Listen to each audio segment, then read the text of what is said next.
Lalit B Sharma का सादर प्रणाम। श्री राधे राधे। कल 13 अप्रैल बुधवार के दिन कामदा एकादशी है। कामदा एकादशी के व्रत खोलने का समय 14 अप्रैल गुरुवार के दिन 5:57 से लेकर 10:13 सुबह का है। कामदा एकादशी भगवान विष्णु को बहुत प्रिय है। कामदा एकादशी के व्रत करने से हमें भगवान विष्णु की असीम कृपा प्राप्त होती है। जब युधिष्ठिर महाराज ने भगवान कृष्ण से इस एकादशी के बारे में पूछा तो भगवान ने उन्हें इसकी कथा बहुत विस्तार से बताई। भगवान श्री कृष्ण बोले, राजन, इच्छित होकर इस कथा को सुनो, जिसे वशिष्ठ जी ने राजा दिलीप के पूछने पर बताया था। वशिष्ठ जी ने राजा को बताया, चैत्र शुक्ल पक्ष में एकादशी आती है जिसका नाम कामदा एकादशी है। वह परम पुण्य प्राप्त कराने वाली एकादशी है। प्राचीन काल की बात है।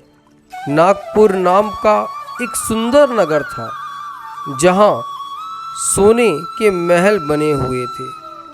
उस नगर में पुराणिक आदि महाभयंकर नाग निवास करते थे। वहाँ सभी नागों का राज था। गंधर्व, किन्नर, अप्सराएं भी वहाँ रहा करती थीं। वहाँ एक अप्सरा जिसका नाम ललिता था, वह अपने गंधर्व ललित के साथ वहाँ रहा करती थी। दोनों पति पत्नी आपस में बहुत ही प्रेम भाव से रहा करते थे। दोनों एक दूसरे से इतना प्यार करते थे कि पूरा समय उनका काम यातनाओं में ही जाता था।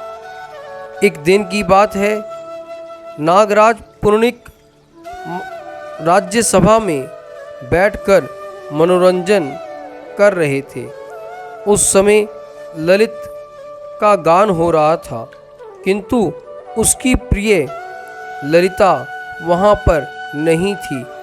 गाते गाते उसे अपनी ललिता का स्मरण हो गया। अतः उसके पैरों की गति रुक गई और उसकी जीभा भी लड़खड़ाने लगी। नागों में श्रेष्ठ करकोटक को ललित के मन की बात पता चल गई।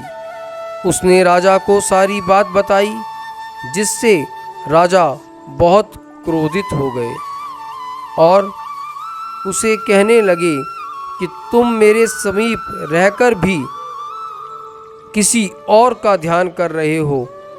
जाओ, मैं तुम्हें श्राप देता हूँ कि तुम राक्षस हो जाओ।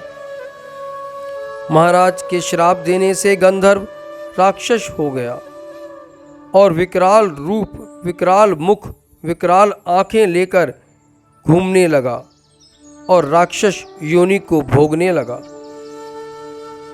जब ललिता अपने पति के इस विकराल आकृति को देखा तो उसका मन बहुत ही चिंतित हो गया और वह उनके पीछे पीछे जंगलों में फिरने लगी। सभी कष्ट सहन करते हुए वह अपने पति के साथ जंगलों में रहती। वह रोती हुई घने जंगलों में पति के पीछे पीछे घूमने लगी। वन में उसे एक सुंदर आश्रम दिखाई दिया, जहाँ पर मुनि शांत बैठे हुए थे। किसी भी प्राणी के साथ उनका कोई वैर विरोध नहीं था। ललिता शीघ्रता के साथ उनके पास जाकर उनके चरणों में पड़ गई।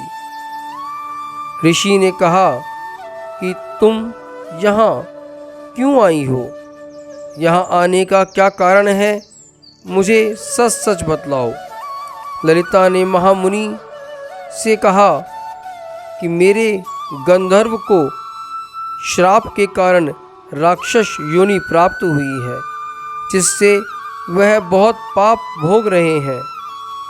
यह सब सुनकर ऋषि ने ललिता से कहा कि तुम निश्चिंत ही भगवान विष्णु की शरण में जाइए।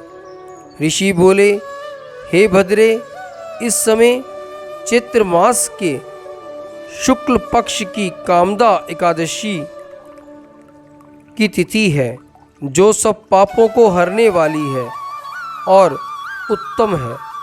तुम उसका व्रत पूरे भक्ति भाव के साथ करो, जिसके करने से तुम्हें सभी दुखों से मुक्ति प्राप्त होगी और तुम्हारे पति क्षण भर में ही इस दुखों से छूटकर अपने असली रूप को प्राप्त करेंगे। ललिता ने ऋषि की बात सुनकर यह मन में धारण कर लिया कि मैं एकादशी का व्रत करूंगी। एकादशी का व्रत कर कर अगले दिन द्वादशी के दिन वह ऋषि के चरणों में आ गई और कहने लगी, हे प्रभु, अब मैं क्या करूं? तब ऋषि ने ललिता से कहा कि अपने पति को इस व्रत का पूरा पुण्य दे दीजिए। तब ललिता ने भगवान विष्णु के प्रति प्यार भाव रखते हुए भगवान से कहा, हे प्रभु, जो मैंने कामदा एकादशी का व्रत किया है, इस एकादशी का पूरा पुण्य मेरे पति को प्राप्त हो जाए। जैसे ही कामदा एकादशी का पुण्य उनके पति को मिला, वह राक्षस योनि को छोड़कर दोबारे गंधर्व योनि को प्राप्त कर लिया और सुंदरता में और सुंदर हो गया। भगवान विष्णु की कृपा से उसे अपना वही रूप प्राप्त हुआ जो पहले था। यह देखकर ललिता बहुत ही प्रसन्न हुई और ऋषि को प्रणाम करके कहने लगी, हे प्रभु, हम पर अपनी कृपा करते हुए आपने जो इस एकादशी का व्रत हमें कहा है, इसके लिए बहुत बहुत आभार प्रकट करते हैं। दोनों ने ऋषि को प्रणाम किया और वहाँ से चले गए। जो भी भगवान विष्णु की कृपा से एकादशी के व्रत को करते हैं, उनके सभी कष्ट भगवान क्षण भर में ही हर लेते हैं। आप सभी से मेरी विनय प्रार्थना है कि आप सब भी एकादशी के व्रत को करके भगवान विष्णु की कृपा के पात्र बनिए। इन्हीं शब्दों के साथ अपनी इस वाणी को मैं विराम देता हूँ। मिलते हैं एक नई कथा के साथ। श्री राधे राधे।